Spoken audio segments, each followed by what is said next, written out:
Des réactions après la suspension par l'Afrique du Sud de l'utilisation du vaccin AstraZeneca contre le coronavirus. Le produit n'aurait pas d'effet sur le variant en cours dans le pays. Des experts proposent une procédure en plusieurs étapes. Ce que nous avons proposé, c'est un processus en 2 étapes. La première consisterait à vacciner environ 100 000 personnes afin de contrôler les taux d'hospitalisation. Il nous faudra probablement quelques semaines pour y parvenir.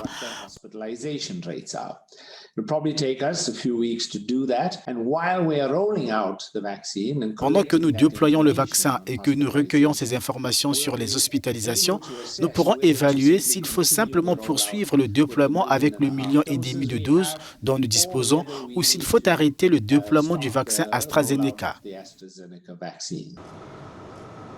La sortie du gouvernement n'a pas laissé les populations indifférentes.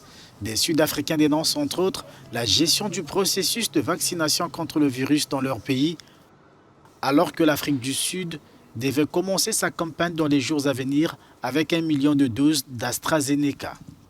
Campagne très attendue dans le pays le plus touché du continent. Nous pensions que le gouvernement avait le contrôle de la situation, mais il semble qu'il ait, vous savez, encore une fois, laissé tomber le processus en ce qui concerne ces vaccins. C'est donc très décevant. J'espérais que le gouvernement central se mettrait en dehors du processus et laisserait la gestion à l'aide médicale, qu'il ne s'occuperait que de personnes qui n'ont pas accès à l'aide médicale. Au niveau central, il ne devrait pas travailler si lentement. C'est très lent par rapport à d'autres pays. Je pense que ce n'est pas bon. Ce n'est pas bon, c'est une mauvaise image pour le pays, surtout que le gouvernement dépense l'argent du contribuable pour acheter les vaccins.